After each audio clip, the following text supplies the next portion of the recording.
Hello, friends. We are very interested to know which cities you are listening to us from, so quickly like and write in the comments where you are from. Also, share what shocking stories happened in your city or maybe even with you personally. Subscribe because the next story could be about your city or even your personal drama. Now let's dive into a new exciting story. The roar of fire escaping from the windows drowned out the sounds of sirens, and even the screams of onlookers crowded on the street. The sky over Seattle was overcast with leaden clouds, but the evening twilight was dispelled by the orange-red glow of the fire. Huge tongues of flame, like predatory animals, climbed out of all the cracks of the multi-story residential building. Residents ran outside in panic, but some remained inside, desperate for help. Michael Madison, a 37-year-old firefighter with experience, was at that time inside the burning building with his partner. His breathing apparatus had almost exhausted his supply of oxygen, and the situation was becoming more and more dangerous. The ceilings began to creak, and the fire greedily devoured the remains of wooden structures. But the sound of a child crying somewhere on the top floor did not let him go. "Michael," shouted his partner, Ronald, over the noise of the fire. "Let's leave. We were told that the building would not hold. There's a child there," Michael shouted back, choking in the thick smoke. These words left Ronald with no arguments. He had known Michael for many years. He never backed down if he suspected that he could save someone's life. Over 10 years of joint service, Ronald has seen more than once how Michael's perseverance led to miraculous rescues, but today the risk exceeded all boundaries of reason. Nevertheless, he stepped after his partner, making his way through a thick cloud of black acrid smoke. They quickly climbed the hot stairs to the third floor. Almost nothing was visible in the smoke, only the silhouettes of twisted doors and creaking walls. Michael stopped in front of one of the doors, from behind which desperate sobs could be heard. He pulled the handle, but the door did not budge. "Move away." Ronald swung the heavy metal crowbar, but suddenly the ceiling above them crackled pitifully. "Faster!" Michael shouted, pressing himself against the wall. He understood that they didn't have even a minute. Everything could collapse. Ronald hit the door with a crowbar, knocked it out, and immediately both firefighters rushed inside the room. In a stuffy room dark, smelling of smoke, a little girl of about 5 was sitting on the floor, clinging to a charred sofa. Her coughing and convulsive sobs tore her heart. "Hold on, honey, we'll get you out," Michael wheezed, running up to the child. He scooped the girl up into his arms while motioning for Ronald to check if there were other people nearby. Ronald quickly looked around the nearby rooms, but everything was empty. Haste and panic grew. The crackling and roar of the flames only intensified with every second. "Let's go, otherwise we won't get out of here alive," Ronald shouted, pointing to the corridor, over which a fiery whirlwind was already circling. Michael held the girl to his chest, protecting her with his equipment, and was the first to rush back to the stairs. It began to crumble as they approached. The steps cracked, flames licked the edges of the railings, and smoke enveloped every inch of free space. With every step, Michael felt like the hot boards under his feet were bending, threatening to break. But an unshakable desire to protect the child at any cost beat in my chest. "Hold on, Michael," Ronald shouted from behind, doing his best to keep up. Through the clouds of smoke, Michael saw an opening a door to the street, from which a grayish light was pouring, and where the figure of another fireman was already looming with a drawn-out cry, "Run! Run!" When Michael ran out into the street with the child, the world seemed brighter than usual. Ambulance doctors immediately ran up, grabbed the girl, and quickly began to examine her for burns and smoke inhalation. Michael leaned against the side of the fire truck, breathing heavily and trying to take the helmet off his head to cool down a little. "Are you okay?" Ronald was forced to raise his voice to block the roar of fire engines. "Yes, okay," Michael breathed out, but immediately grabbed his side. A sharp pain shot through the right rib, and then with a second blow into the leg. He didn't notice the pain until he got out of the hot hell. But now the body was signaling serious damage. "Michael, are you hurt?" Ronald's face became confused, and he motioned to the orderlies. "Hey, we have an injured fireman here." Michael still managed to see how the girl was loaded into the ambulance, and it instantly drove off towards the hospital before he himself collapsed on the asphalt from suddenly giving way. The last thing he heard before passing out was the howl of a siren and the voice of the foreman.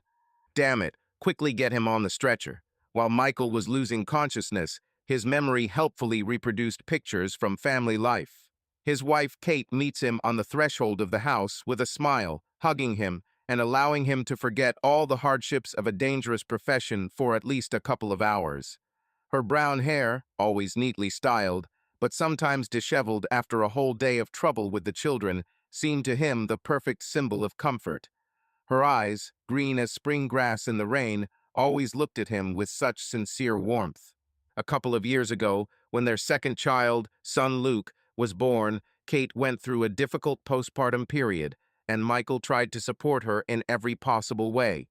The days when he came home after a hard shift, and in the meantime she rocked the baby in her arms, hummed a lullaby to her daughter Jane, and still found the strength to smile at her husband, seemed to him a real proof of her perseverance. Michael often thought, what did I do to deserve such a woman? This love for Kate, for the children, for the peace of his native walls, kept him from fear in any heat. He knew that sooner or later he would return to where he was expected, where he will be hugged and fed a hot dinner, where you can lie down on the sofa and Jane will climb onto his lap with a fairy tale book, and Luke will begin to timidly reach out to his face, trying to take off his fireman's hat, which, by the way, was kept on a special shelf in the living room. Michael woke up already in the room of one of the city hospitals in Seattle. The bright white lights overhead and the painfully sterile silence outside the door disoriented him at first. His side ached and his head throbbed with pain. An attempt to move made it clear that the leg was bandaged and the right arm was fixed with a splint. Memories swam before his eyes. A fire, a screaming girl, debris, pain. He inhaled hoarsely. The air smelled of disinfectant, which always made my throat feel sore. A second later, the door opened slightly, and the doctor cautiously looked into the room. "Are you awake? Great. My name is Dr. Fletcher. How are you feeling?" he asked with a smile, walking towards the bed. "It could have been worse," Michael responded, trying to sit up, but then hissed in pain. "Oh, damn. Easy, you have a cracked rib and serious soft tissue bruises," the doctor explained softly, approaching the bedside table where the patient's chart lay. "Isn't your head spinning?" "A little." "What about the leg?" "Sprained ligaments and bruised knee." "In principle, everything is not as bad as it could be." The doctor carefully threw back the page in the chart and looked at Michael. "You were bought at the last moment. They say you saved the child. Great job." "Is she alive?" Michael interrupted, peering at the doctor with alarm. "Yes, everything is fine. The girl is now in the next department.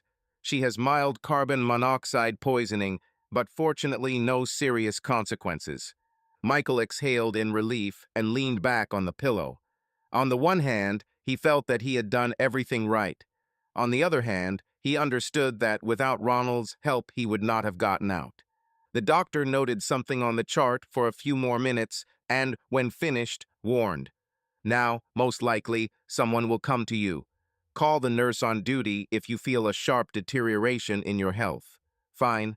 Thank you," Michael replied, trying to remain cheerful. Fletcher nodded, smiled, and left. Michael remained alone in the room, listening to new sensations. The pain was unpleasant, but tolerable at least if you didn't make sudden movements. He wanted to reach over to the nightstand to see if there was water there, but he heard familiar footsteps outside the door. He barely had time to look up when Kate, his wife, entered the room. "Michael." Tears flashed in her eyes, and she rushed to him, carefully hugging him. "God, how I was afraid of you." "It's okay," Michael tried to smile.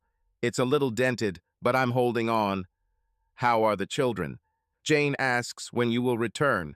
"And Luke?" "He's still small, but he seems to feel that you're in the hospital."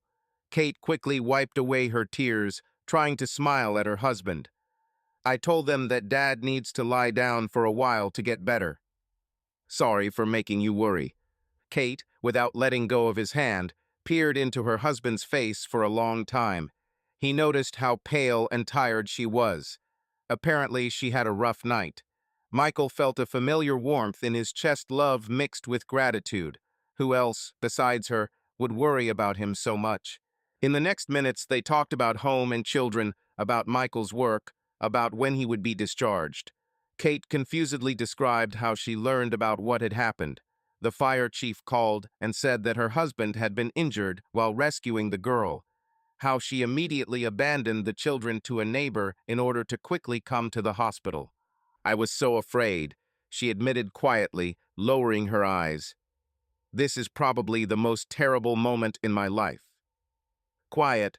Michael squeezed her hand gently. It's all over now. The next day, Michael's condition improved markedly, and doctors allowed him to spend more time in the hallway to walk with a crutch and work out his leg. Kate was supposed to bring the children for a short meeting, but unexpectedly called and said that she had some urgent matters and her neighbor could not babysit the kids. It's okay, Michael replied, putting the phone down. Don't torment the children. Let them stay at home. Come as soon as you can. At that moment, he did not attach any importance to these minor inconsistencies, deciding that everything was explained by banal fatigue and the difficulties of the organization. But in the evening, Dr. David Graham, whom Michael had never heard of before, came into the room. Tall, fit, with a caring but slightly tense look, he greeted in a muffled voice and asked how the patient was feeling. I'm fine, doctor, Michael responded. Are you from my medical team? Yes, I am one of the surgeons who performed the operation on your knee when you were taken to the hospital. A minor intervention was needed to assess the condition of the ligaments. How's your leg? Does it hurt a lot? Tolerable, Michael nodded. Thank you for your help. My pleasure. This is my job, David smiled, although the smile turned out to be somewhat forced. By the way, you and I have a mutual friend, your wife. I advised her on one issue. He suddenly paused, as if searching for words. Well, in general, I'm glad you're getting better. Michael frowned. Why would Kate consult a surgeon about any issue? Although, maybe it was an ordinary medical consultation about Michael, because he ended up in the hospital. Yet there was something off about Dr. Graham's tone. For a second their eyes met, and Michael thought he saw a flash of concern in David's eyes. Have you known Kate for a long time? Michael asked after a short pause. Not really. She came. David hunched his shoulders as if he wanted to end the conversation. In any case, if you have questions about your knee, ask. I will monitor your rehabilitation. With these words, he said goodbye and left the room. Michael was left confused. Why does David look so tense and look around when he talks about Kate? Maybe, of course, this is purely professional burnout, but an unpleasant worm of anxiety quietly stirred in Michael. At the end of the day, he was given an injection of painkillers and fell into a deep sleep. At night, when the hospital corridors were silent and the nurse on duty was quietly leafing through a magazine at her post, Michael suddenly woke up with a headache. He couldn't find a glass of water next to his bed and decided he'd walk to the cooler in the hall. Taking the crutch, he quietly went out into the corridor. The fluorescent lights were dim, and the floors gleamed with sterile tiles. There was a calm, almost sleepy atmosphere around, typical of late hospital hours. Somewhere in the distance, the light of the treatment room flickered. Michael moved slowly, limping, trying not to disturb the other patients. When he approached the turn to the elevator, he noticed a familiar female figure. It was Kate. She was standing near the coffee machine, and next to her was Dr. David Graham. Michael was about to call his wife, but suddenly he heard a fragment of their conversation, and something inside him made him stop. I can't do this anymore, Kate said quietly but emotionally. It was hard to hide it for a year. You can't even imagine what it's like. Quiet, they might hear us, David whispered with emphasis. You don't have to worry. Everything is under control. Michael's heart skipped a beat at these words. A year to hide what? Flashed through my head. He carefully pressed himself against the wall with a mixture of fear and curiosity, not taking a single step forward. You see, Kate continued, I'm tired of pretending every day that everything is fine. This is starting to destroy me. Michael doesn't deserve such lies, but I. Her voice trembled. I can't live with him anymore. I want to leave. I told you. I want to take the children.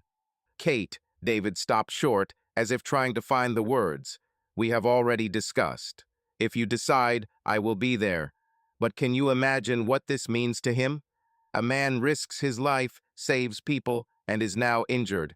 Aren't you sorry? Don't, Kate interrupted him, and there was pain in her voice.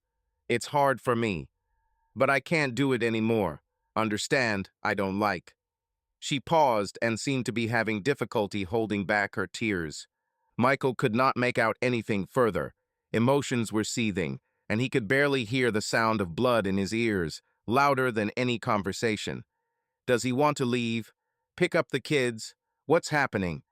He felt a sharp pain shoot through his knee, but stronger than the physical suffering was the psychological wave of horror and misunderstanding. His hands trembled, and his crutch clanged unsteadily on the tiles. He convulsively swallowed the lump in his throat.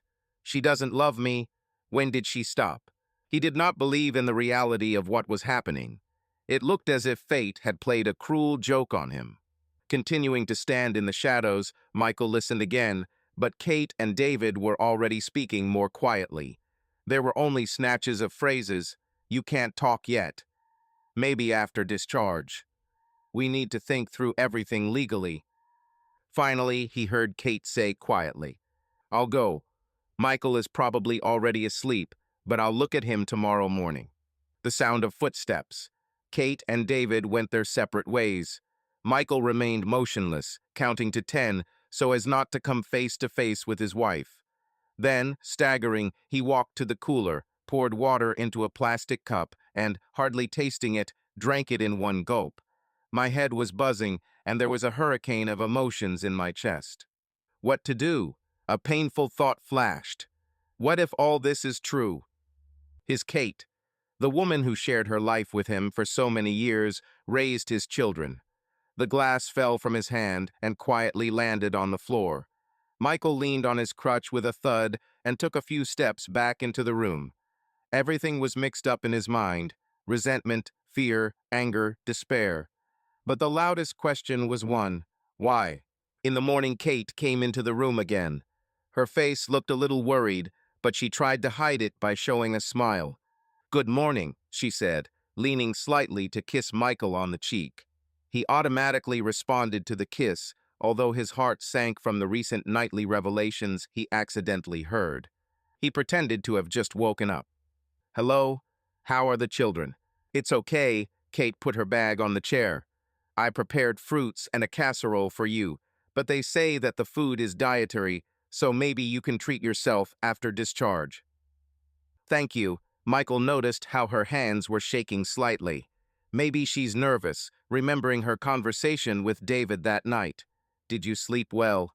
Yes, more or less. She looked away. And you? He looked at her for a second, trying to cope with the surging pain.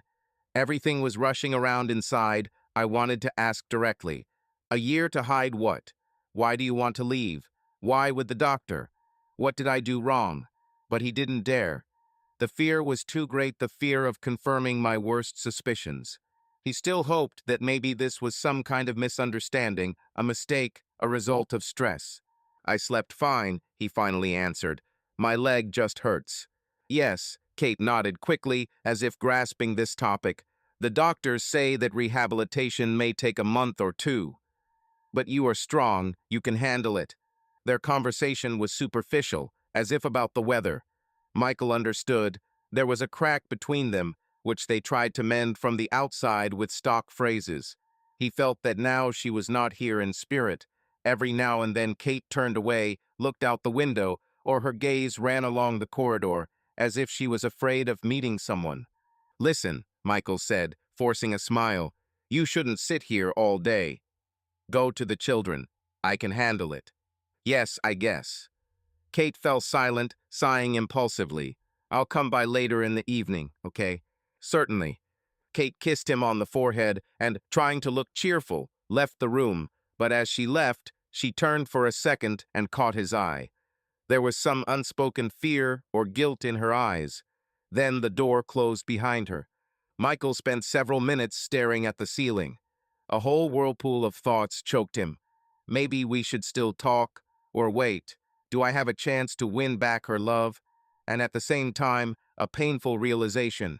She doesn't want to be with me. I hid it for a year. This means she has had someone for a long time, and I was such an idiot I didn't notice anything. My heart was pounding so much that the wound in my side began to ache more intensely. He closed his eyes, trying to calm down. A week later, Michael was discharged. He returned home, where he was greeted by two joyful kids. 3-year-old Luke, seeing his father, immediately rushed to him with a squeal, hugging his leg, and began babbling enthusiastically about how much he missed him. 5-year-old Jane, noticing her father's crutch, first asked in fear, "Does it hurt?" And when he assured that everything was fine, she gently hugged his neck. "Daddy, don't leave again," the girl whispered in her ear, and Michael's heart trembled. Previously, he thought that the main value in his life was his profession, the fact that he saved people.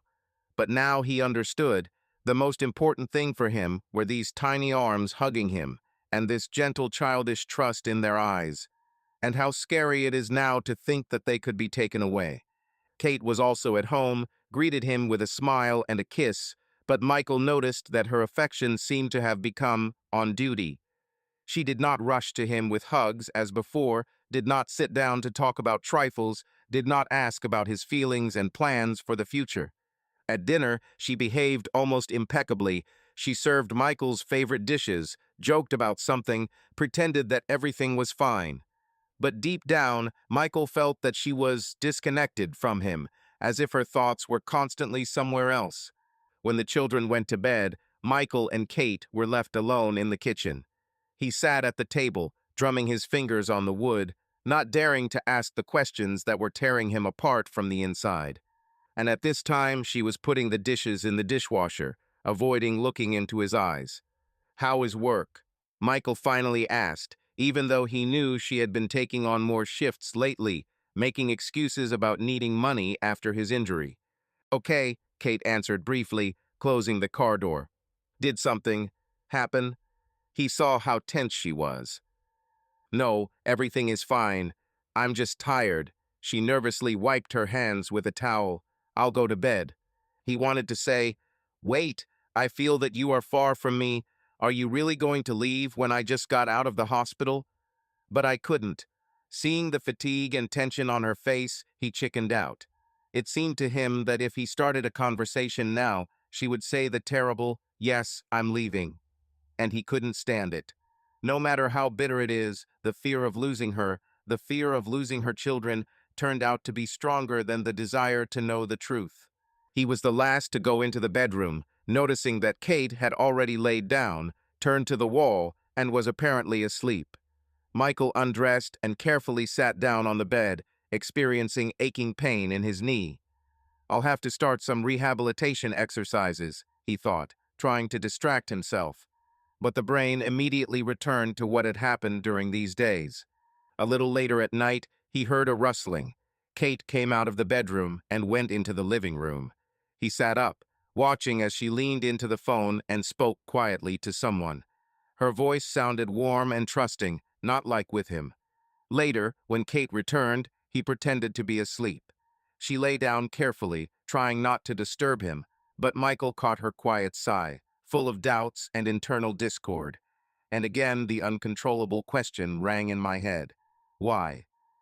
Thus passed that long, painful night of doubt. Michael stupidly went over in his head the happy moments of their life together. The first date, Kate's pregnancy, the birth of Jane, then Luke. All these years of love and joy. Is it all over now? He did not sleep until almost the morning, feeling how the night was robbing him of confidence in the future, and in its place anxiety and loneliness took root. Another couple of weeks passed. Michael slowly came to his senses, but it was still difficult for him to walk. He took forced leave from work at the fire department for health reasons, and other guys replaced him. Normally, Michael would have welcomed the opportunity to be with his larger family, his wife and children, but now the situation at home was so tense that every day seemed like a challenge. Kate was working late more and more often. I returned home when the children were almost asleep. Sometimes she and Michael would meet for just a few minutes at the front door, when she would say, "Hi," and rush to the bathroom or go straight to bed. Finally, one Saturday, he decided to have a direct conversation.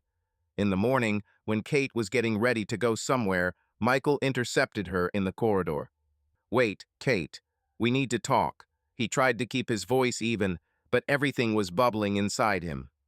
"You disappear all day. I don't understand what's going on." What to talk about? Irritation was already evident in Kate's tone. "About us." Michael tried to take her hand, but she pulled her palm away. You have become different." "Maybe I'm tired," Kate flared, furrowing her eyebrows. "Do you think it's easy to take care of children and a house alone? But I'm trying to help. I cook, put the kids to bed, do the laundry, and do everything I can with my knee." Michael's voice rang with bitterness. "You can't imagine how much it hurts me that you push me away." Pushing me away, Kate exhaled, trying to calm down, but the corners of her lips were trembling. "Maybe you yourself don't notice that you've become cold." Michael shook his head in astonishment. "Over the past months, all I've done is try to be a better husband and father. Understand, I broke myself to overcome these damn thoughts." He almost let it slip that he suspected her of infidelity, but realizing that he might break loose, he clenched his fists, trying to control himself. "Listen," he continued more quietly, "I love you and I want to figure out our problem." Kate looked away, biting her lip. "You know, Michael, not everything in this world revolves around you and your feet. You are a hero. Yes, everyone admires you. But this doesn't make it any easier for me." His heart sank. He did not expect such a harsh phrase. "I never pretended to be a hero," he said dully. "No, but everyone around is talking about it. And you are so noble, correct? Everyone thinks that you should have an ideal family. And I." She fell silent for a second.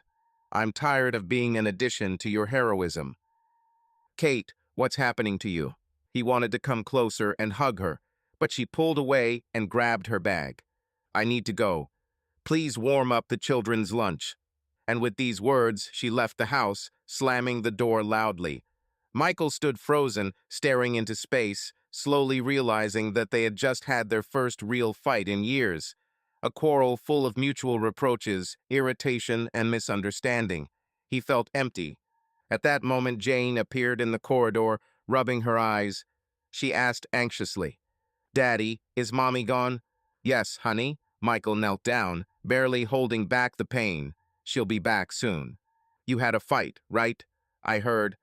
"Adults sometimes argue," Michael tried to explain calmly, stroking her head.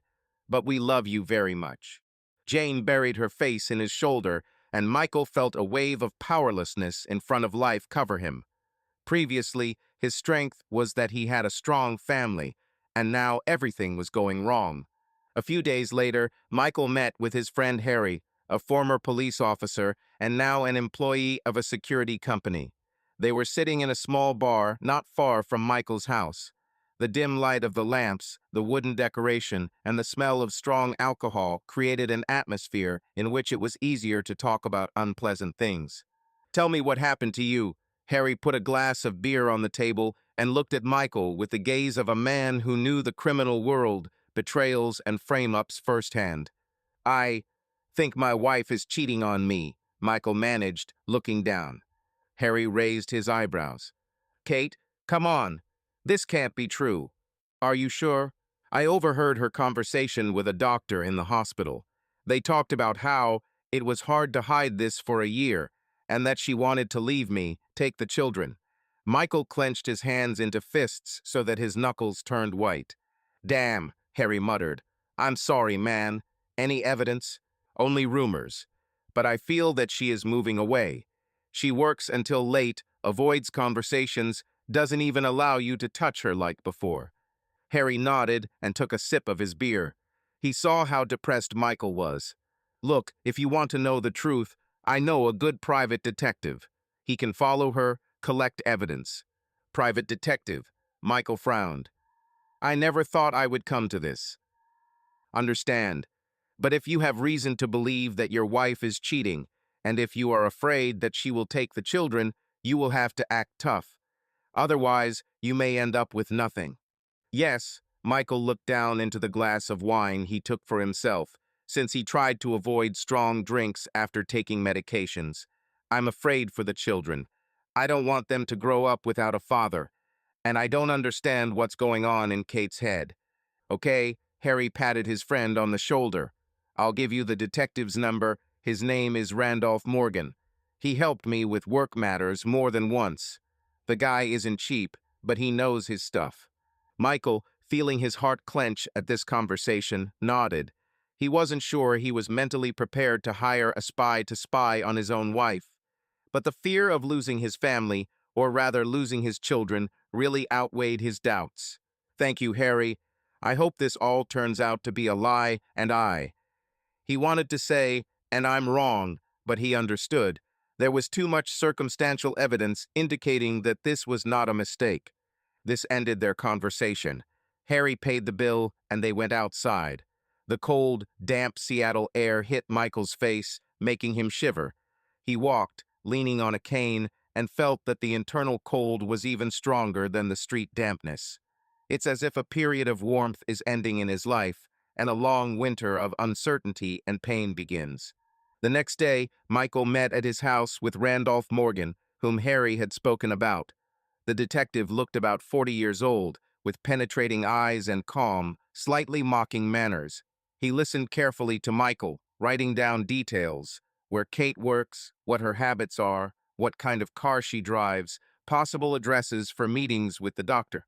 My goal is to understand who she's dating, when and where, and perhaps collect evidence of treason, Morgan clarified, bowing his head slightly. Michael swallowed the lump in his throat. Yes, I hate to say all this, but if she really started an affair, I should be prepared for her to leave, and I want to protect my right to children.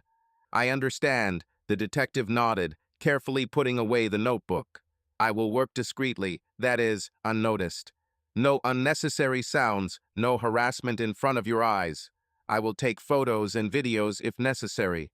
And of course, I will collect information about contacts and telephone conversations if I can get close to it. Fine. How much will it cost? Morgan named the amount, which made Michael's heart skip a beat. But he gritted his teeth and agreed. The money was saved for a rainy day, and now that same rainy day seems to have come.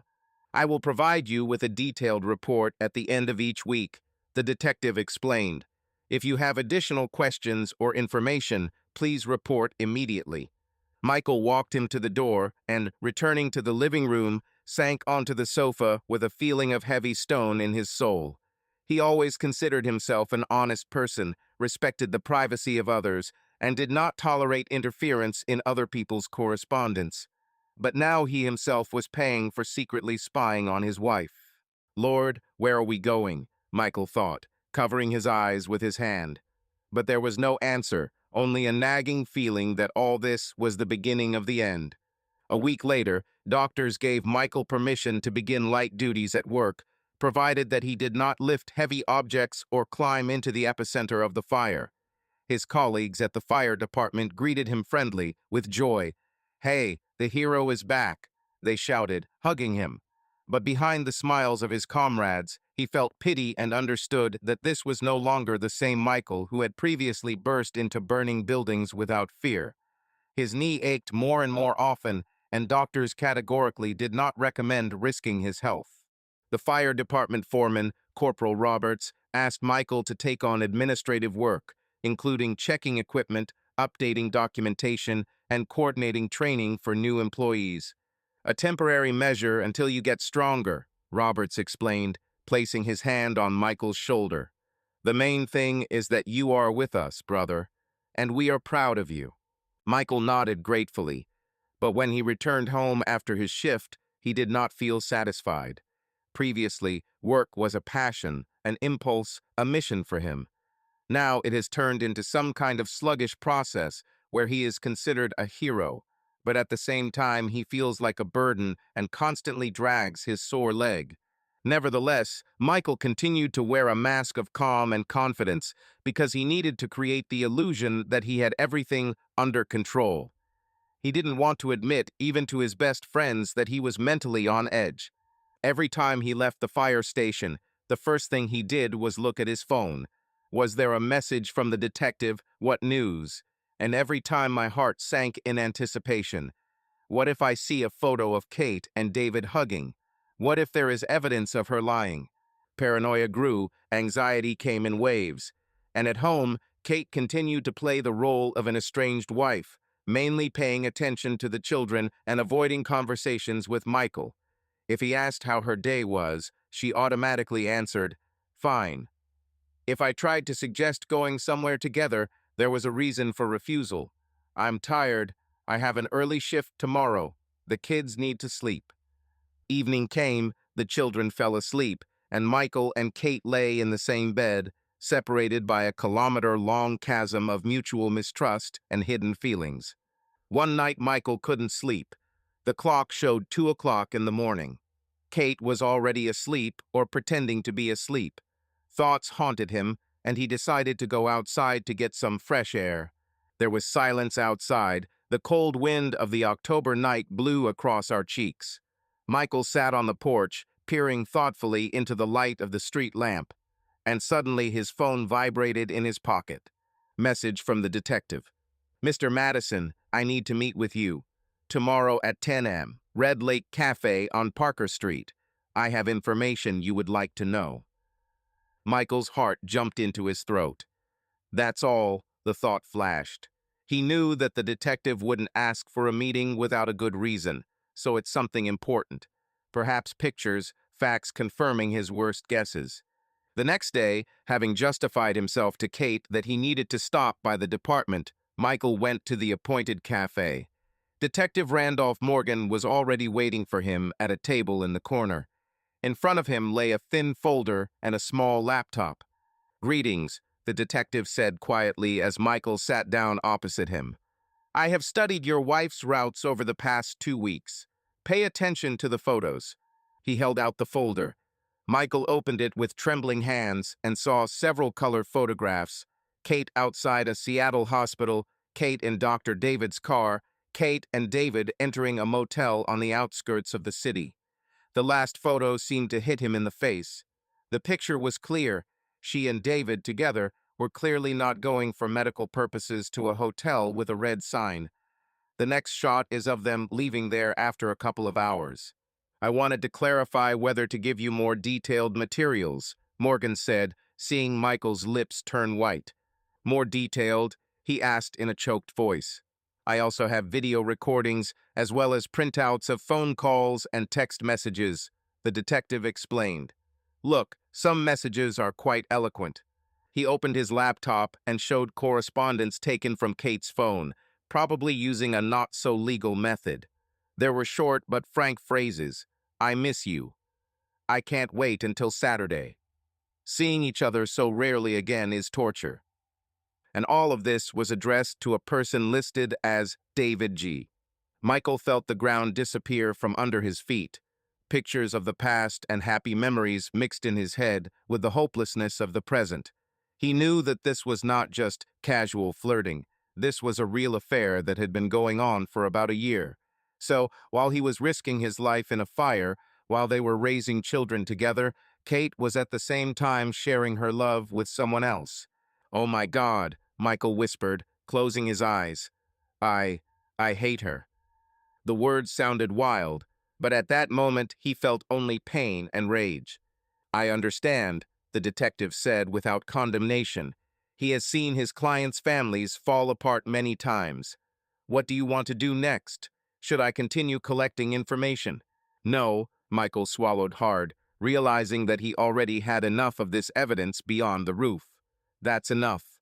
Tell me where to pay. You can transfer it to the account I gave you.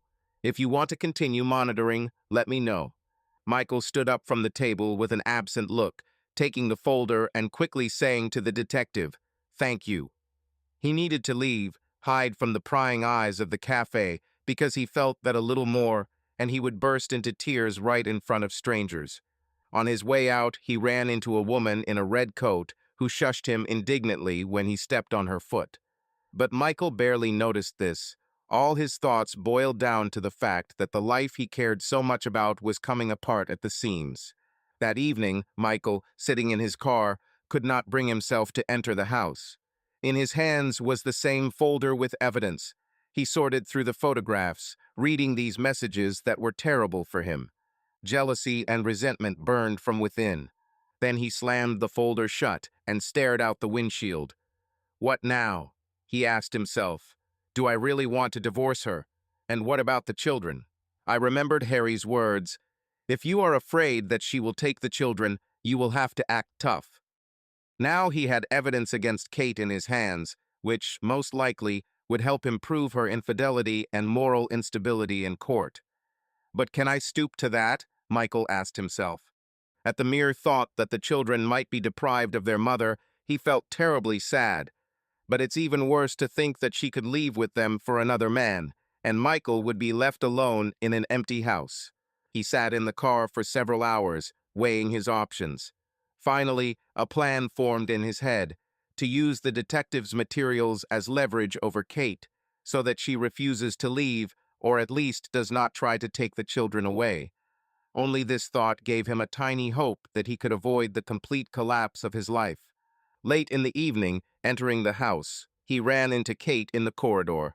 She looked at him with concern. Michael, did something happen? You've been away for so long. It's okay, he answered dully, closing the door behind him. Tired, that's all. He saw how she wanted to ask something, but remained silent. Her face was clouded by a vague feeling of guilt or fear, and Michael, trying not to look into her eyes, went to his room and closed himself. The first thing he did was hide the folder with evidence in a desk drawer under a stack of papers. He felt disgusting, but I understood that only with the help of this compromising evidence, he has at least some protection from the possibility of losing his children. That night, he never slept a wink, replaying in his head 100 times how he would present this evidence to Kate, what she would answer him, and what their life would look like after this confrontation. The children and I must survive this war, he repeated to himself, although perhaps this war had already doomed all those bright feelings that once connected their family. The days after Michael received evidence of betrayal from Detective Randolph Morgan dragged on painfully long. It was as if an invisible weight had fallen on his shoulders, squeezing out the last of his strength and calm. On the one hand, he understood. Now he has a weapon in a potential divorce proceeding. On the other hand, looking at the smiling children and realizing that Mom and Dad were on the verge of breaking up was unbearable. Kate seemed to sense a change in her husband's mood. She noticed that he was increasingly withdrawing into himself, keeping silent, hiding something. But she avoided asking questions, apparently afraid of hearing the truth that was rising in both their throats. Michael continued to work for the fire department, mostly in administrative capacity.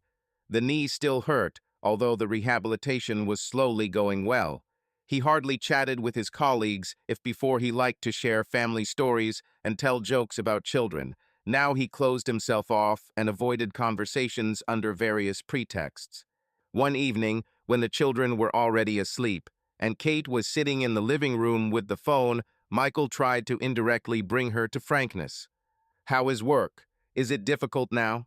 Kate looked at him out of the corner of her eye and noticed that her husband looked tense. However, I decided to answer calmly. Nothing special. Our shift schedule has changed there. I'm adjusting. It's clear. Michael thoughtfully twirled the mug of cooled tea in his hands. What about the doctors in your hospital? Who do you meet most often? She held her breath for a split second. Yes, with many. With surgeons, therapists. Her voice sounded deliberately even, but concern flashed in her eyes. Why do you ask? Just like that. He wanted to say, You're seeing David, right? Do you think I don't know anything? But he said nothing. You know, I think we need to spend more time with the children. We haven't gone anywhere for a long time. Yes, she responded, lowering her gaze as if ashamed of her thoughts. Maybe we can go to the park this weekend? Michael shrugged. Let's. But deep down, he felt that this idea was nothing more than an attempt to glue the crack with a thin film of external well-being. One part of his soul screamed that he had to talk to her directly, demanding an explanation. Another was afraid that this conversation would completely blow up their marriage. But Michael was already almost sure that nothing could be glued together. He saw the photographs, read the messages, and yet he continued to pull as if trying to gain moral strength before the inevitable confrontation. Another unpleasant surprise awaited Michael at work. Brigadier Roberts, noticing that his subordinate was acting detached, offered him a session with a psychologist who collaborated with the fire station. "Listen, buddy," Roberts said after the end of his shift, "I see how you're not walking like yourself. I understand the injury, the pain, all that, but maybe it's not just the knee." "I'm fine," Michael waved him off, although his voice sounded tired. "You have always been a fighter, and now you are closed, confused. Believe me, I don't want to impose anything. But we have organized psychological support for employees who have gone through serious trauma and stress. Go and talk. Pain and psychology, they go hand in hand, you know." Michael thanked him for his concern, but at that moment he did not dare to open up even to the foreman, much less go to a psychologist and talk about a potential divorce and the pain of betrayal. For now, he wanted to figure it out on his own, to digest everything within himself. But Roberts turned out to be insightful after all. You rarely meet indifferent people in the fire service. They know too well the value of human feelings and other people's troubles. While leaving the unit, Michael realized that he had missed 2 calls from Kate. He called back, but his wife didn't pick up. Strange, he thought. She usually doesn't call back unless it's an emergency. Again, a heavy lump rose in my throat. What if something happened to the children? While Michael was rushing to the car, the phone vibrated. A message arrived. He glanced quickly. It was from an unfamiliar number. "This is David. Kate is with me now. We are talking about you. You need to know that we don't want to hurt you." Michael's hands began to shake. Why is he writing to me? How did he even get my number? A strange SMS that simultaneously evokes anger and a feeling of insecurity. It seemed that David was brazenly intruding into life, as if he wanted to make it clear. "I won't disappear anywhere. Your place in Kate's life is no longer so strong." Breathing raggedly, Michael deleted the message, unwilling to respond. My heart was pounding and my head was buzzing. The time for the main skirmish had not yet come, but a thunderstorm was already foreshadowed that threatened to fall on everyone. That same evening, Michael arrived home. The children were playing in the living room with their toys, so he quickly smiled at them and kissed each of them on the top of their heads, and then headed to the kitchen, where he saw Kate. She sat with her head in her hands and seemed to be crying. "Kate," Michael called carefully. She raised her tear-stained face, which showed a mixture of pain, irritation, and fatigue. "Did something happen? Where were you during the day?" "I'm tired," she muttered, wiping away tears. "In the hospital, I helped a friend move. Just a tough day." Michael peered at her, trying to understand whether she was crying because of her conscience, because of David, because of their relationship, or from something else. "Do you want to talk?" he asked, taking a step towards. Kate was silent for a few seconds, then lowered her gaze. "I don't think we have anything left to talk about, Michael. You feel that I—" She fell silent, not daring to utter the main words. He shook his head. "I want to understand what is happening to us. Why did you decide to leave me?" She smiled bitterly. "Don't you notice how long we've each been living in our own world?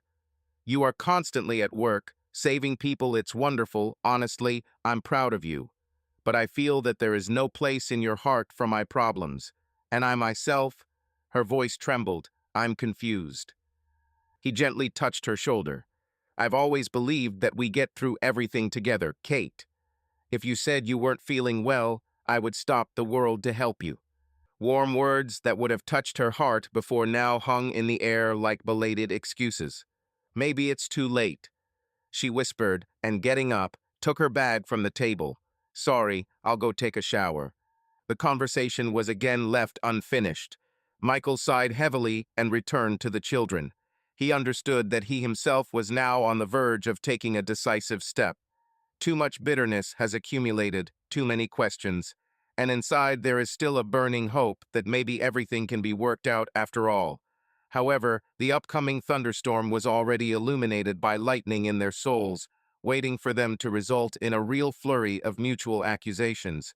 The next day, returning from work a little earlier, Michael found Kate in the bedroom. She was rummaging through the desk drawer, apparently looking for some documents. Before she had time to close the drawer, her gaze came across a folder with photographs that Michael had previously hidden. Apparently, when he appeared, she twitched nervously, and the folder almost fell out of her hands. "What is this?" she asked hoarsely, not looking at Michael, but already guessing what was there. He closed the door, his heart pounding. "The moment of truth has come." "This is evidence," Michael answered, trying to keep his voice level. "Evidence of your connection with David." Kate turned pale and mechanically grabbed the edge of the table.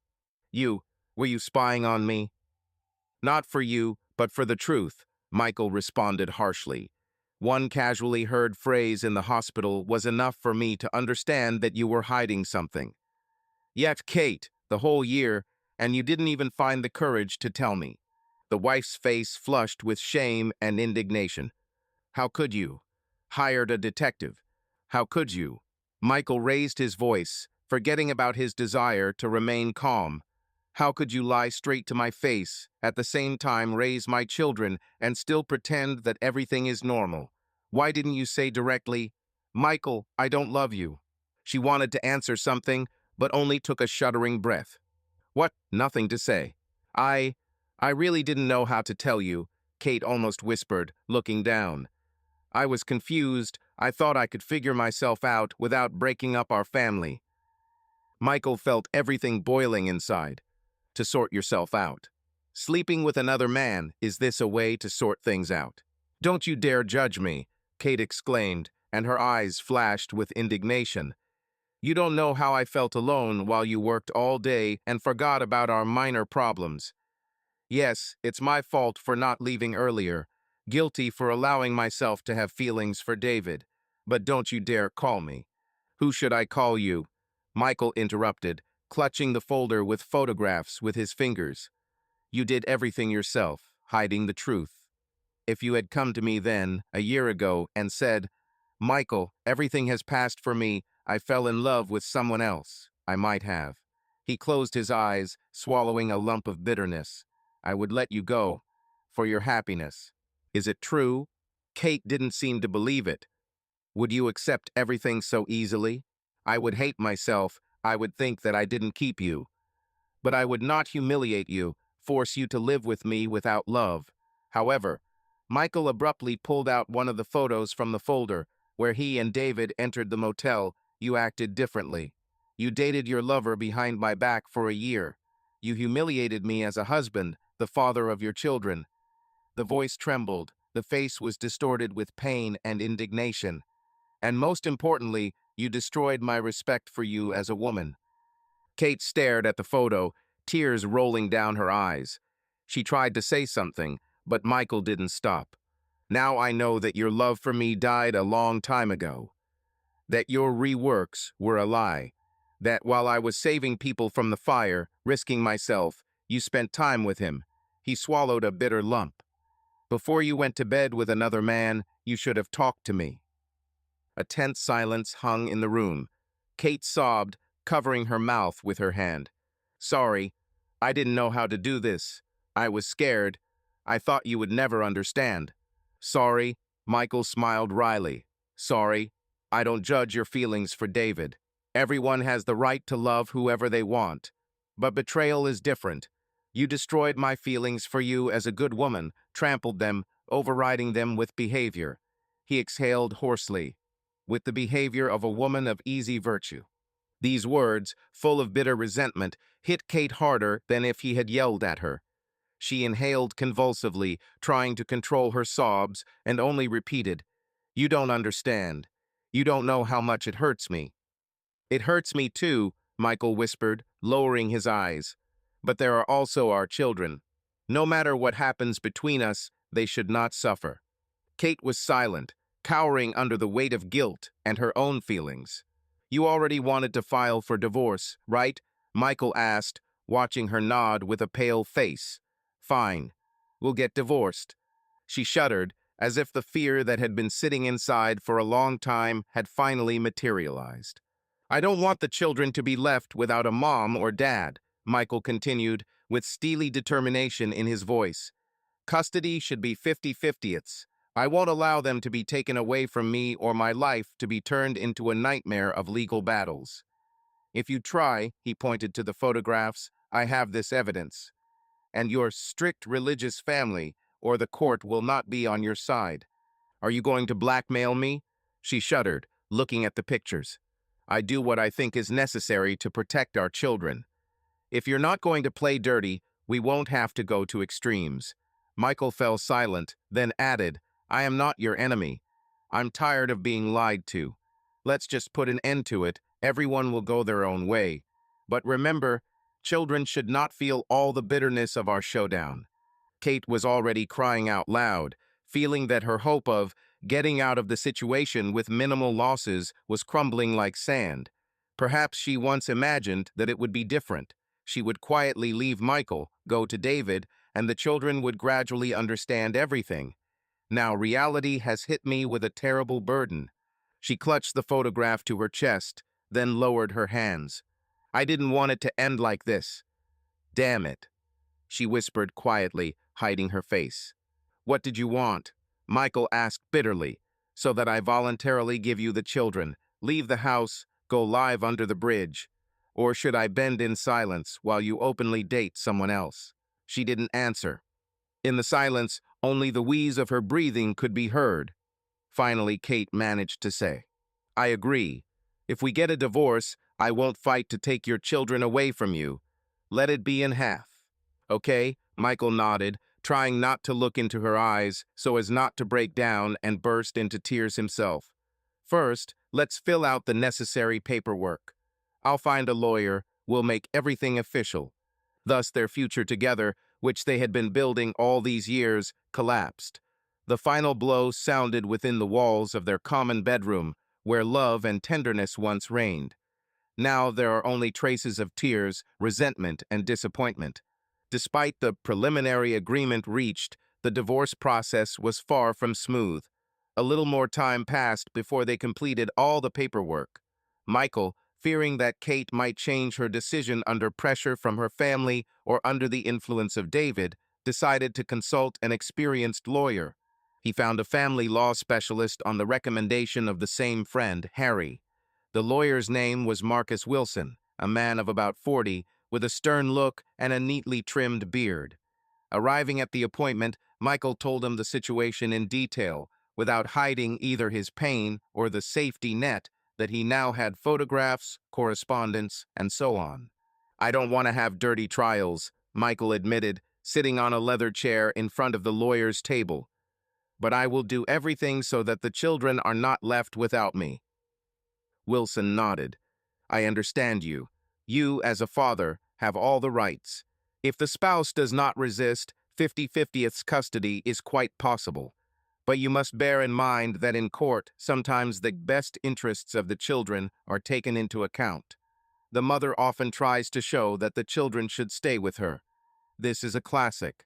Yes, I understand, Michael responded quietly, squeezing his hands. That's why I say that I have incriminating evidence. Photos and evidence of betrayal. This can play a role, although the court looks not only at marital fidelity, but also at the situation for the children, income, time spent with them. But this is still a weighty argument if it comes to conflict. I just want equal participation in the children's lives, Michael repeated stubbornly. Wilson folded the folder carefully. Fine. We will file divorce papers indicating the desired custody terms. If your spouse agrees, everything will go faster and relatively peacefully. I hope it will be so, Michael answered, although his heart doubted, because Kate was unpredictable and David could customize her in his own way. On the same day, He took the first step. He filed a statement of claim for divorce, indicating in it a requirement for joint custody. As Michael walked out of the courthouse, a sharp gust of wind blew outside, knocking his cap off his head. He automatically caught her, pressing her to his chest. The gloomy Seattle skies seemed to reflect his depressed mood. But paradoxically, inside Michael felt both bitterness and a certain determination. When Kate received the official divorce papers, she walked around in a fog for several days. On the one hand, she understood that she had already taken a step towards a break long ago when she began an affair with David. On the other hand, the official confirmation of the end of their marriage somehow hit the nerves, made them feel guilty and fear of the unknown. One evening, she called Michael while he was still at work. "Hey, have you really already completed everything?" "I received a summons." Her voice sounded broken. "Yes," Michael answered harshly. "We decided that we were getting a divorce and custody was 50-50ths. She paused, trying to control the trembling in her voice. I agree that it will be better for the children, but I'm scared." Michael heard the all-clear signal. It was drizzling outside the window of the fire station, and a whirlpool of conflicting feelings raged inside it. He hated Kate for her action, but somewhere in the depths of his soul, there was still that same pain of loss. She had not once been a stranger.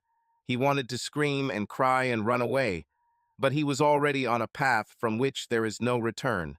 Shortly after filing the papers, Michael's lawyer informed him that Kate had also retained her own lawyer and was consulting with him about the divorce. In words, she agreed to 50-50ths, but in court everything can be different. Sometimes lawyers convince clients to bargain for the maximum. Michael decided to meet Kate on neutral territory in a small cafe near their home. It was early Saturday morning, and the children were staying with a babysitter for a couple of hours so the parents could discuss important issues, as Michael explained. At a cafe table where background music was playing quietly, he ordered himself a coffee and Kate ordered herbal tea. She looked pale and haggard, as if she had not slept for a long time. Michael was also tense, with a heavy gaze that showed coldness.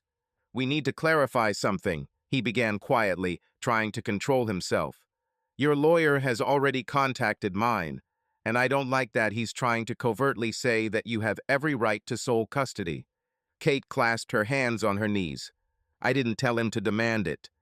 He himself told me, 'Mothers are more willing to give up their children. Don't be afraid to go to the end.' But I don't want the children to be left without a father." "Then tell your lawyer to stick to our 50-50ths agreement," Michael said harshly. "Otherwise, I'll go on the offensive." He rummaged in his pocket and pulled out a small flash drive. "It's all here, photographic evidence and texts of your connection with David. If war breaks out, I will present them to the judge and your family." Kate shuddered, realizing that in front of her was a symbol of her betrayal. Her face flushed with shame and indignation. "It's not necessary," she whispered. "Do you really want my family to hate me? For my parents to turn their backs on me?" "I don't want this," Michael admitted, looking into her eyes. "But for the sake of my children, I will do anything." She looked at him, feeling a chill run down her spine. It suddenly became clear to her that the old Michael, the gentle and patient husband, had disappeared. In front of her sat a man whom she herself had driven into a corner with her betrayal. "I'll explain everything to the lawyer," Kate said in a trembling voice. "Sorry, I didn't know it would turn out this way." "Now you know," he answered, sipping bitter coffee. "We will raise our children together as much as possible. I still hope that we can be polite to each other for their sake." Kate didn't know what to say. She understood that now there was an abyss between her and Michael, filled with the poison of deception and resentment, like a bridge broken by a blow. At the same time, they remained the parents of two little people who needed the love and support of both. They left the cafe separately, each immersed in thoughts about the impending divorce. That evening, Michael, not knowing what to do with himself, agreed to the suggestion of fellow firefighter Thomas to have a couple of drinks at the bar.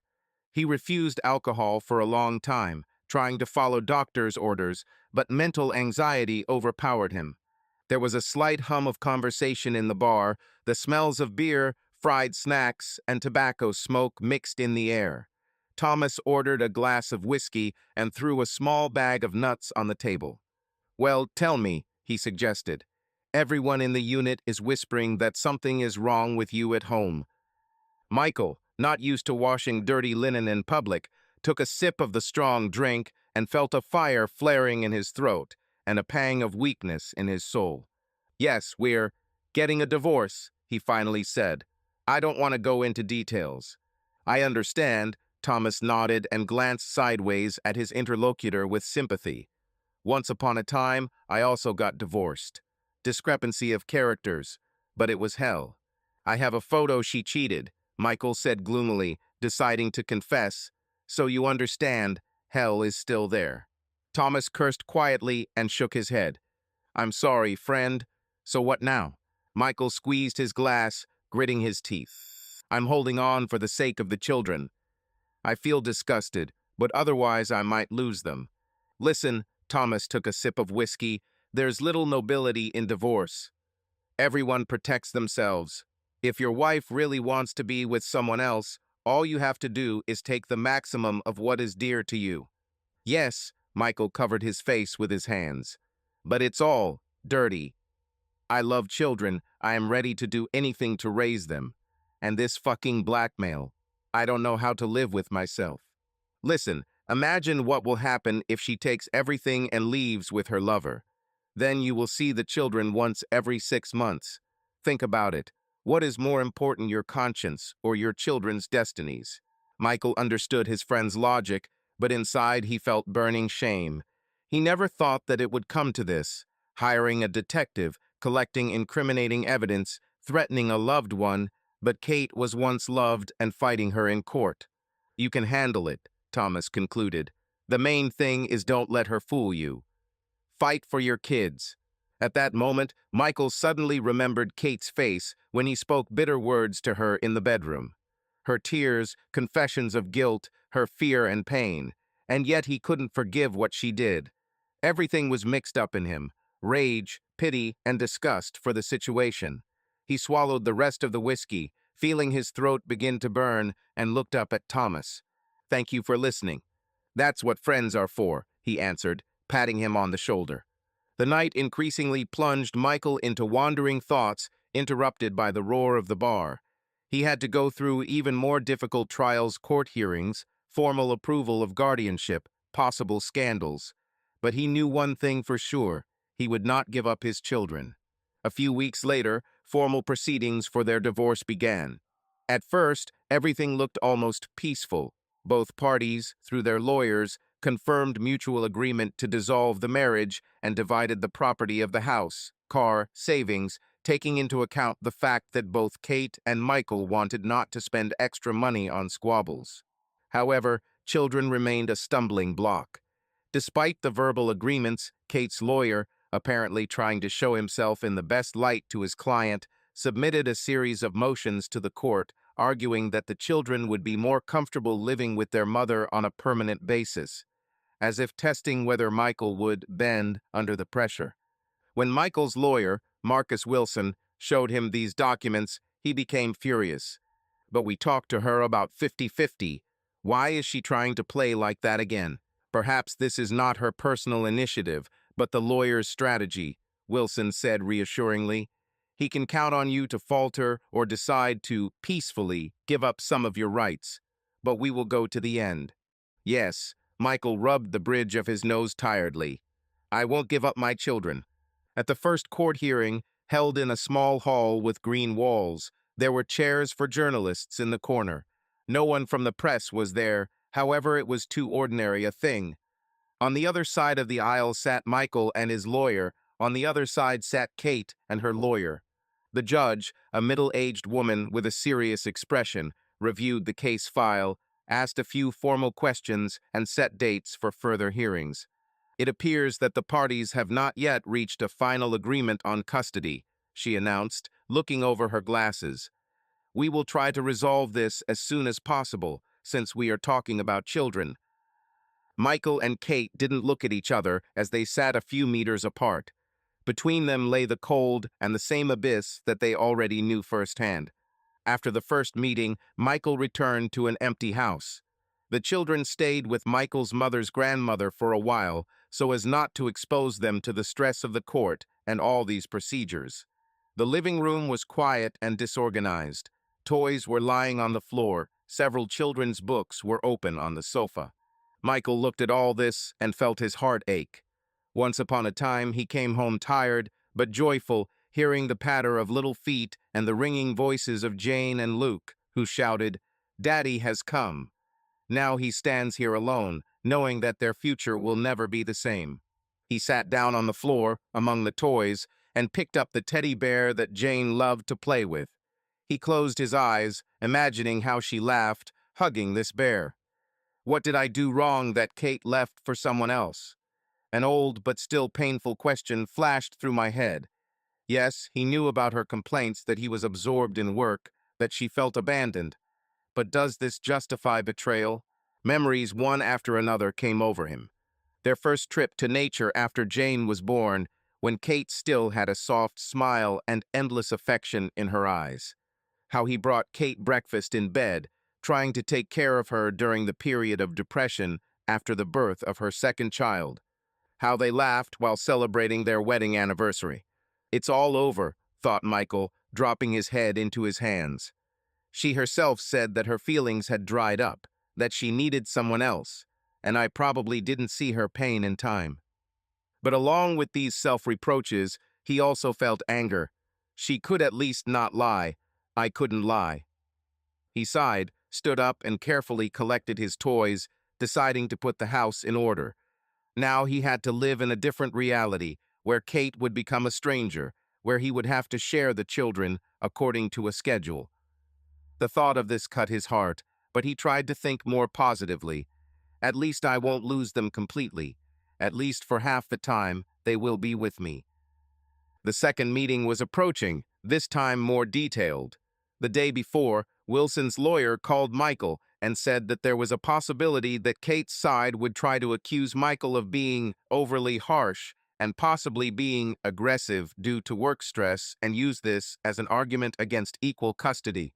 They are probably referring to my work as a fireman. There is risk, stress, Michael said into the phone with irritation. But this is nonsense. There are no cases where I showed aggression or danger towards children. I understand, the lawyer answered dryly. But here is the classic tactic. Tarnish the opponent so that the judge doubts. We need proof of your level-headedness. Can you provide a reference from your place of work? The fire department can confirm that you are always adequate and respect safety measures. Of course, Michael pursed his lips. I'll take care of it.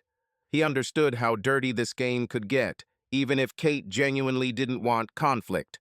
Lawyers sometimes do whatever they think is necessary to win without much remorse. At the second meeting, there was already a more tense atmosphere in the courtroom. The judge looked through the documents and heard the parties' arguments. Kate's lawyer, a thin man with glasses, argued excitedly that young children should have a stable environment and a mother should be a natural source of warmth. Wilson countered that Michael was also capable of providing a stable environment, and moreover, he was a heroic firefighter with a flexible schedule after his injury, which would allow him to spend enough time with the children. My client is not against Mr. Madison seeing the children, Kate's lawyer intervened with a sly half-smile. But there is always the question of how many days a week children need to be with their father. After all, they have a school, a routine, a familiar home environment. We want 50/50ths, Wilson repeated firmly, looking around the judge. It's in the children's best interests. Both parents are equally involved. The judge listened, wrinkled her forehead, looked through the papers, and asked clarifying questions from time to time. Then she looked at Kate. Mrs. Madison, what do you say? Do you agree that the father of your children is able and willing to actively participate in their upbringing? Kate, embarrassed, looked down. Yes, Your Honor, I don't think Michael is a bad father. He is a good father. Then why does your side insist on a slightly different guardianship regime? The judge asked. Kate lamely began to explain that she was thinking about what was best for the children and that she was afraid of constantly traveling between two houses. The judge frowned, but nodded. Understand. However, in the modern world, children often live according to such schedules. If both parents are willing to cooperate, this usually benefits the child. She made a note, then added, "We will continue the discussion at the next hearing, perhaps with the participation of a psychologist. Try to reach an agreement peacefully." Thus, a final decision was not made that day again. Additional meetings were only scheduled. Michael left the hall, clenching his fists.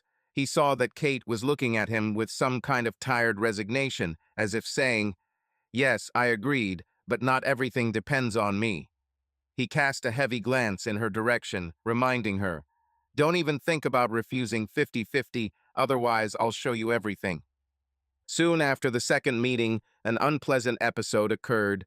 Michael met Kate's mother, Mrs. Harper, a woman of conservative religious views, on the threshold of his house. She came unannounced when Michael returned from the park with the children. "Grandmother."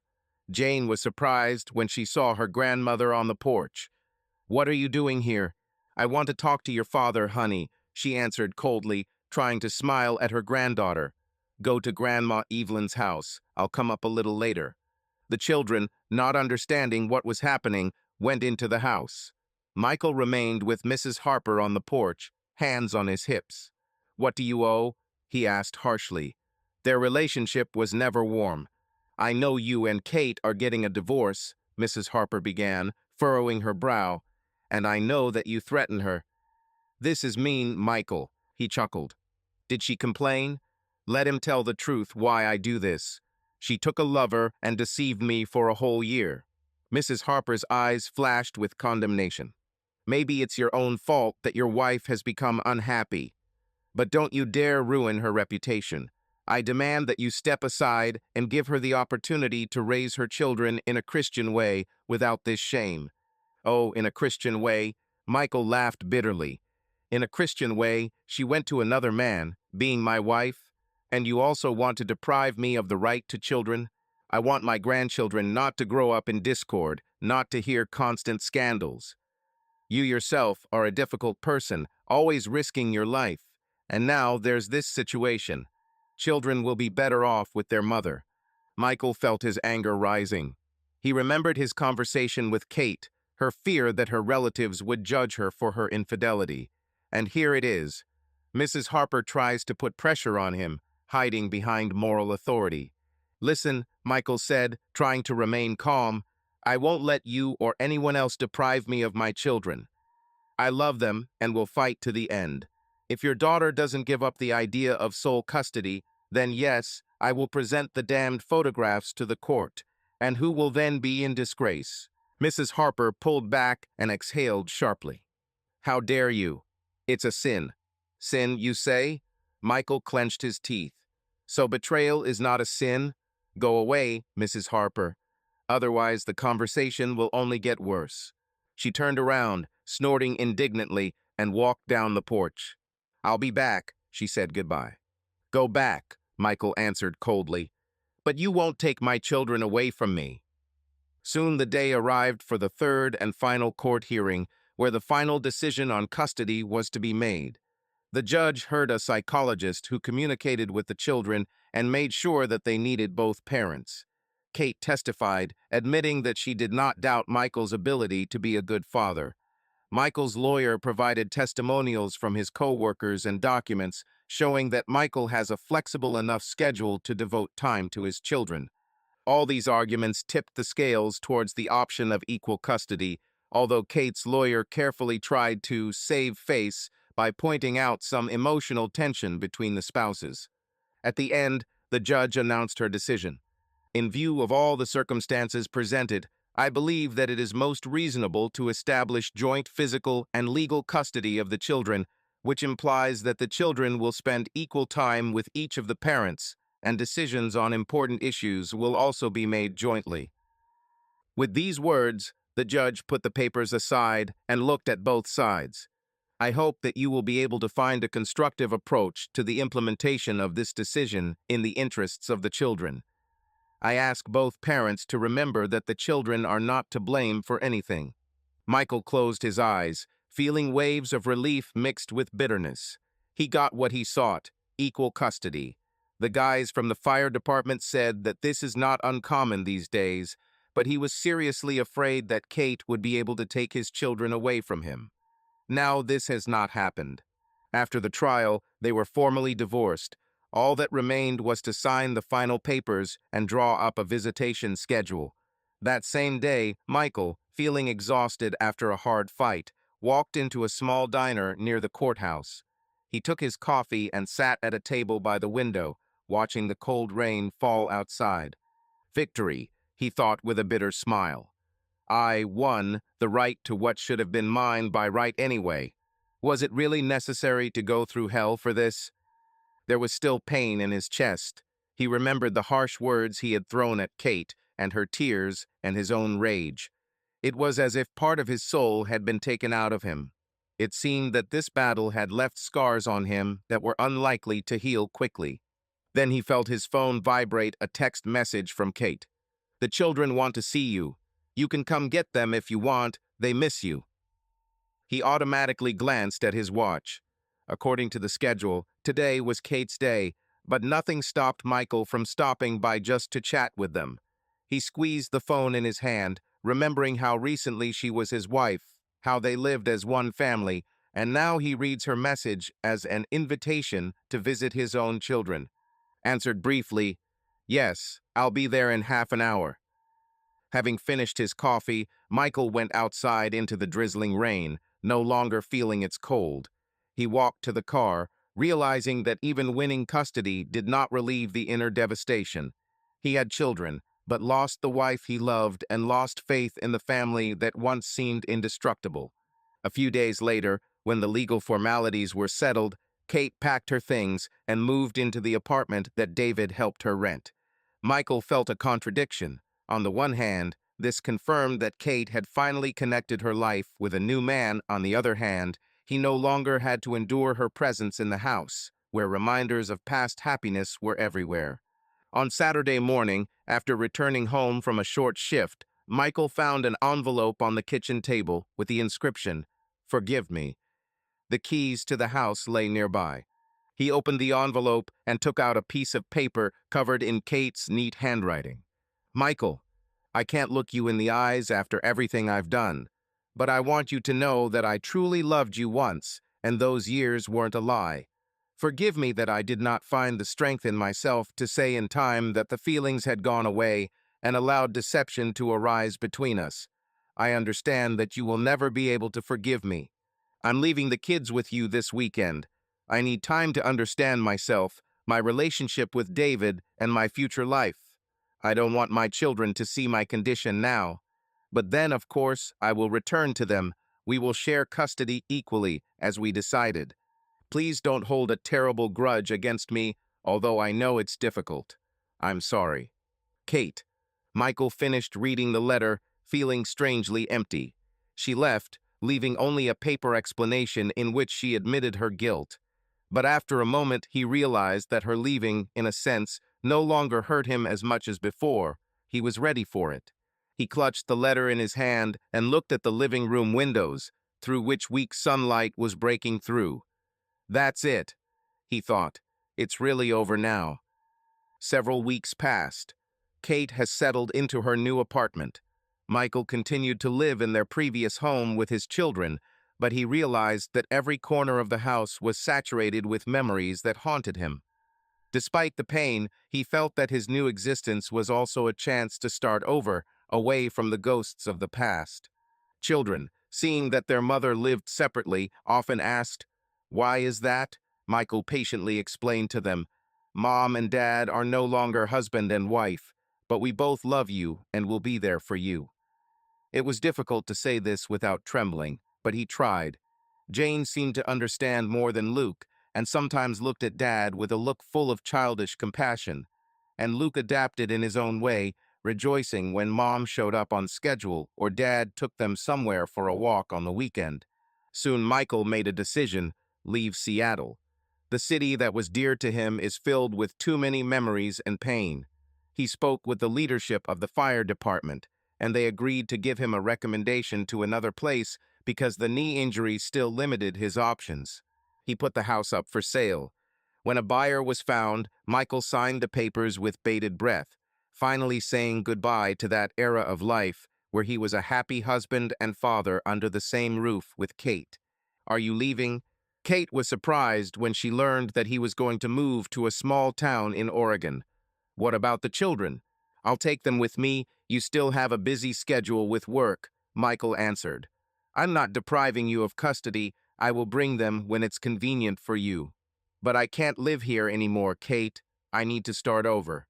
She just lowered her eyes, realizing that this was his way to survive. It's like cutting a thread with the past. Thus, on the last day before leaving, when the house was already empty and the boxes were loaded into the car, Michael examined the walls where family photographs had recently hung.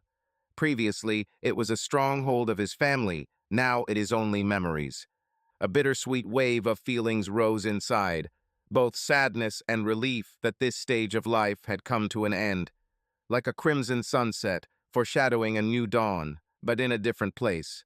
He got into the car, where Jane and Luke were dozing in the back seat, tightly strapped into their car seats. He started the engine, turned on the radio, and, looking at the house in the rearview mirror, quietly said goodbye. Goodbye, Seattle.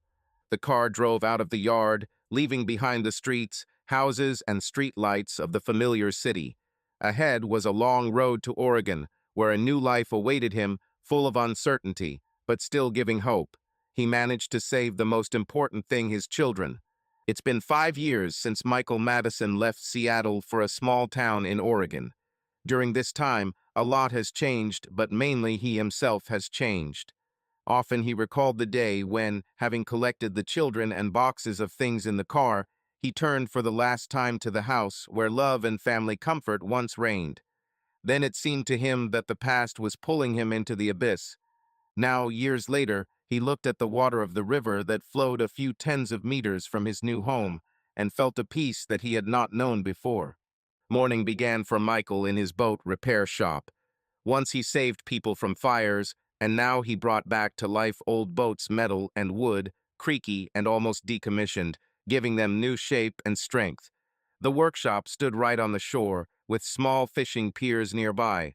When Michael first arrived here, the place seemed shabby and dull, but now it was neat and lively.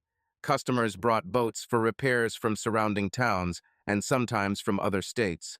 The weather that day was warm, although the end of spring was already indicated on the calendar. The sun was breaking through the tops of the pine trees, softly illuminating the embankment. Michael walked out of the workshop gate, wiping his hands with a rag, and saw his daughter, 10-year-old Jane, sitting by the water with a spinning rod. Her brown hair was blown by a light breeze in this detail. She looked just like her mother. 8-year-old Luke frolicked next to her, trying to catch imaginary prey with stones. "Dad, look. Now it will definitely bite," Jane shouted, noticing her father. "I doubt it," Luke responded, raising an eyebrow. "We've been sitting here for an hour and nothing." Michael smiled. "Come on, let me help. You need to check whether you planted the worm correctly." He sat down next to him to adjust the gear. The children were his outlet. 5 years ago, he feared that divorce and moving would be traumatic for them. But in the end, it turned out that, despite the difficulties, everyone learned to live in a new rhythm. The children spent part of their time with their father in Oregon, part of their time with their mother, Kate, who periodically came or took them to Seattle for the holidays. At this moment, Luke turned to his father. "Dad, is Mom coming today? You said she wanted to visit us." "Yes, in the afternoon."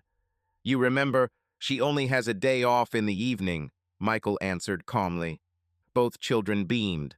Over the years, they got used to separate parenthood, but they were still glad when their parents crossed paths at least for a short time in one place without quarrels and mutual accusations. A little later, Michael returned to the workshop to finish work on a small wooden boat. He moved the plane along the boards, admiring how smooth lines appeared under a layer of old paint. The monotony of this work always calmed him, as if he were grinding down not only the roughness of the wood, but also his own internal conflicts. By noon, a car appeared and drove up to Michael's house. Kate got out of the car. She had hardly changed in appearance over the years, except that her eyes became calmer and her smile a little more restrained. Walking next to her was David, the same doctor who had once caused drama in Michael's life. Seeing them, Michael felt a slight tension, which he was never able to fully say goodbye to, but he learned to live with it for the sake of the children. "Hi," Kate nodded to Michael, smiling slightly awkwardly. "Hello," he responded, trying to stay calm. "Children by the river." David also seemed embarrassed. He realized that 5 years ago, he appeared before Michael in the role of a lover who destroyed the family. But time has softened the severity of feelings. He nodded. "Michael, thank you for allowing us to come together. We would like to see how the guy's live." "It's not a problem," he answered dispassionately. "They are used to your arrival." Over the years, Kate and David have legalized their relationship. Although the wedding turned out to be modest on Kate's side, not all relatives accepted the union with the man with whom she had once cheated on her husband. However, now they looked like a fairly harmonious couple. Michael could not say that he forgave or approved her choice, but he no longer had the strength to be indignant. "Let them live as they want. I have my own path," he repeated to himself. David glanced sideways at the dismantled boat nearby. "You work beautifully. This probably takes a lot of patience." "Yes," Michael looked into his eyes. "Patience, perseverance, and most importantly, not being afraid to rebuild what seems to have already been scrapped." David sensed a hidden meaning in Michael's words, but only nodded and remained silent. The shadow of the past often hovered between them. They both did too much to destroy the old world. But for the sake of the children, they tried to behave correctly. "I'll see where the guys are," David muttered, moving away to the river to give Kate and Michael the opportunity to talk without witnesses. Kate, left alone with her ex-husband, said quietly, "Thank you for not objecting to David being here. I know how hard this is for you." "Hard." Michael just nodded. He had long ago passed the stage when he wanted to express everything he thought in a harsh manner. "There is no point in old scores," he told himself. "The children have accepted the new reality. It's time for me to move on with my life." "It's okay," he finally answered. "You know my boundaries. The main thing is that the children have peace." "Yes, I understand," Kate sighed. "And I want to thank you. You never turned the guys against me." "I don't need to ruin their lives." Michael looked into the river. There were mistakes, but it passed. She felt the prickling of tears in her eyes. Yet the memories of his pain and their scandals were fresh. But 5 years, a psychologist, work, and a new stage of life helped her look at things more soberly. The past cannot be changed. The main thing is not to repeat its mistakes. When Michael first arrived in this area, he did not communicate with many people. People saw him as the guy with kids who used to be a firefighter, but they knew nothing about his personal drama. Gradually, he made acquaintances among local fishermen and boat owners. And a year later, he became close to his neighbor, Harry, a gray-haired man who also experienced many troubles and the loss of his wife. Harry sometimes came into the workshop, helping Michael with advice on how best to repair old engines. They formed a kind of friendship between two lonely men who found solace in working with their hands. "Hey, mate," said Harry, appearing at the door of the workshop when Kate had already gone to the children, and David was walking along the shore with them. "I see you have guests." Yes, the children came to visit their mother, and she and her husband. Michael emphasized the word husband, but without the same bitterness. "How is it?" Harry asked, wiping his hands with his apron. "Is it still hard for you?" Michael shrugged. "I used to think that I would never be able to talk to her calmly, but now I just accept the situation. Maybe this is real humility." "Perhaps," Harry smiled.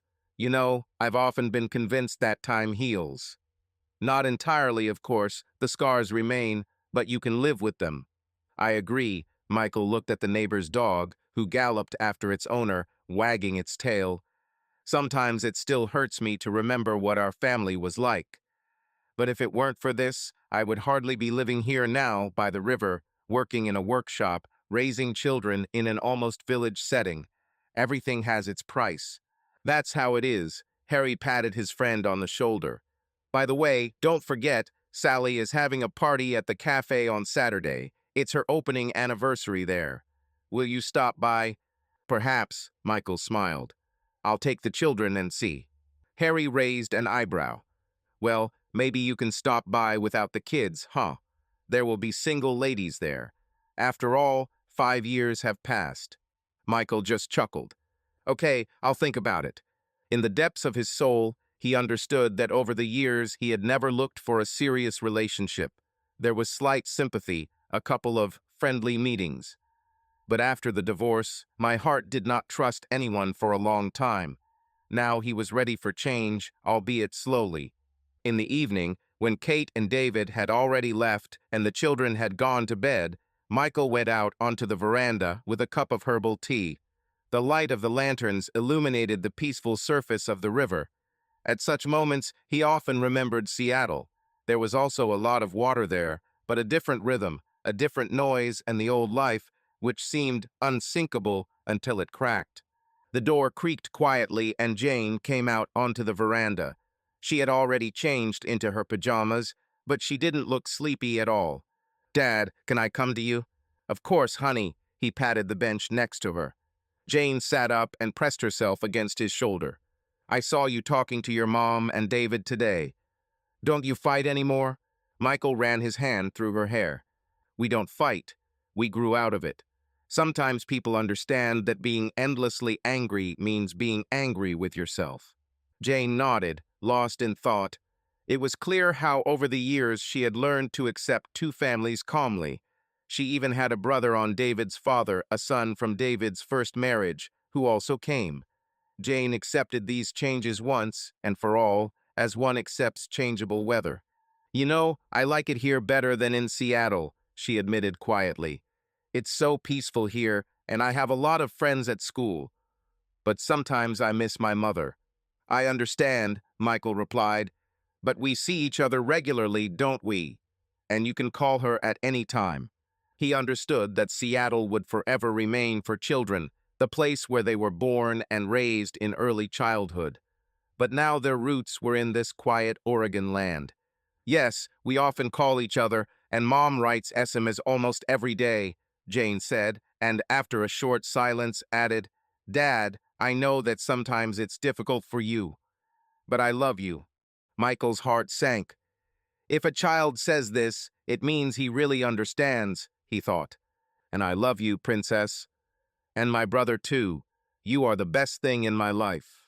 They hugged, and Michael suddenly felt a warm wave spreading in his chest. It was a feeling that, despite long-standing wounds, life not only goes on, it is reborn, like an old boat that has received a new finish and is able to plow rivers and lakes. The next day, Michael was working in the workshop again. By mid-morning, Luke looked in. Dad, can I draw a little how I imagine the boats of the future? Michael smiled. Certainly. Take your pencils and sit down at that table over there. Luke often showed creative inclinations. He drew unusual ships, planned flying yachts. Michael rejoiced at his imagination, realizing that he needed to encourage the best in his son and not crush him with discipline. While the boy was creating, Michael continued to sand the wooden body. Over the years, he mastered dozens of techniques and gained fame among local residents. He liked living in a rhythm without constant sirens and alarm calls, although he sometimes missed being a firefighter. But after a knee injury, working in the fire service wouldn't be the same. Moreover, here in the workshop, he still helped people, albeit not by saving lives, but by repairing their old boats so that families could go fishing or for walks. Dad, Luke called out to him. Look at the boat. You just need to attach the engine to the roof so that it can take off over the river. Michael looked up from his work and looked at the drawing. Great. Maybe when you grow up, you can do a project like this and become a designer. I don't know, Luke laughed. Maybe I'd rather be a fireman, like you before. The boy's voice sounded cheerful and carefree, but Michael felt the shadow of the past stir within him. Risk, adrenaline, pride, everything was mixed up. He no longer wanted to show his son the way. Let Luke's fate turn out differently without family dramas. Everything is ahead of you, said Michael, smiling sincerely. Sometimes Michael traveled to Seattle to drop off or pick up his children, and on such short visits he managed to visit the fire department where he previously served. His superior, Corporal Roberts, and his friend Ronald were always happy to see him. On one of these visits, a couple of months ago, they got together over a cup of coffee right in the depot. "How's life in Oregon?" Roberts asked, sitting down on a creaky chair. "You make boats, and even some custom-made wooden cabins, have you heard?" Ronald picked up. "Yes, there is such a thing," Michael grinned restrainedly. "Life is calmer than here, but I like it now. The line of fire is behind. How are the children?" "I heard that my daughter went to the school theater," Ronald continued, knowing about Jane's artistic abilities. "Yes, she performs there in small productions." And Luke became interested in drawing and dreams of either flying boats or a career as a superhero. They laughed. Roberts sipped his coffee and looked at Michael carefully. "I'm glad that everything is getting better for you. You weathered the storm that happened. We all remember how hard it was for you," he said, referring to divorce and betrayal. "Yes, it's hard," Michael nodded, thoughtfully turning the mug in his hands. "But you know, now I feel like I'm free, and I'm pleased that I can be a real father without constant hell in the house. The main thing is don't become isolated. You still have your whole life ahead of you. Maybe you'll find someone to open your heart to." Ronald smiled. Michael remained silent, only nodding. In the depths of his soul, he knew that perhaps someday meeting someone special would happen. But for now, his world is children, a river, a workshop, and the peace that fate has not given him for so long. Jane's birthday was approaching. She was turning 11 years old, and Michael decided to have a small party in the yard, inviting her friends and Luke's friends. In the midst of preparations, he phoned Kate. "Hello, are you and David coming? My daughter will be glad if you come on Saturday." "Of course we'll come," Kate answered joyfully. "I already chose a gift. She wanted a kit for drawing costumes." "Great," Michael nodded. "And I'll make a grill. My neighbor promised to bake a cake." On the day of the holiday, a balloon, garlands, a table with snacks appeared in the yard. Children were running around, laughing, playing simple games like tag and hide and seek. Jane looked like a happy housewife. She accepted congratulations and gifts. Luke ran around with his friends, persuading them to look at the cool boat in the workshop. When Kate and David arrived, Jane ran up to them and hugged her mother. David, a little awkwardly, congratulated the girl, handing her a beautifully wrapped gift. Michael watched this scene, realizing that 5 years ago such joint participation seemed impossible due to mutual resentment and pain. Now the children saw that parents could be in the same space without quarrels. At the end of the evening, when dusk painted the sky pinkish violet and the guests had left, Kate approached Michael. "Thank you for inviting us.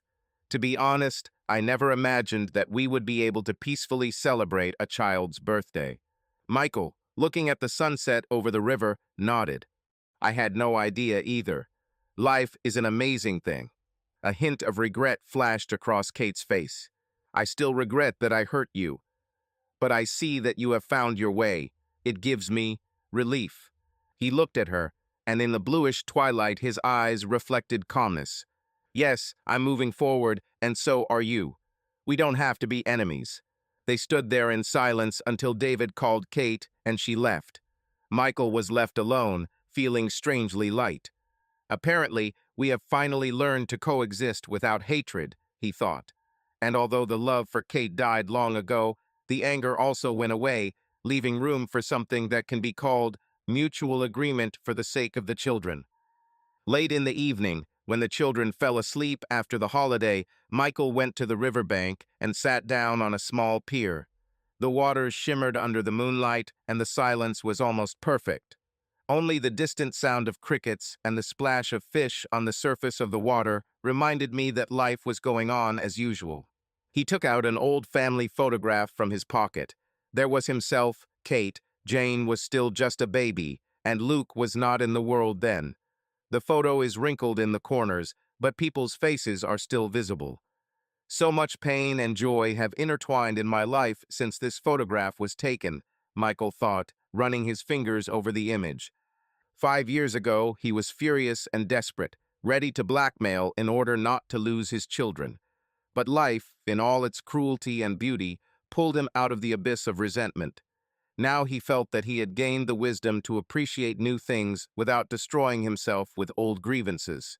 I'm alive, I have children, a workshop, friends, and there are still many paths ahead, he whispered, looking at the reflection of the moon in the water, and no mistakes of the past can steal my future. He smiled and put the photo back into his wallet with slight trepidation. A cool breeze ran across my skin, but it was warm inside.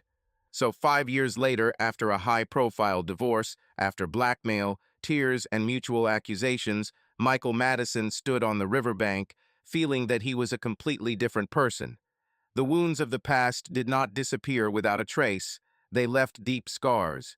But as in his workshop, something new, strong, and destined to serve for a long time could be assembled from the wreckage. Looking up, Michael saw the dark surface of the water and distant lights on the other side.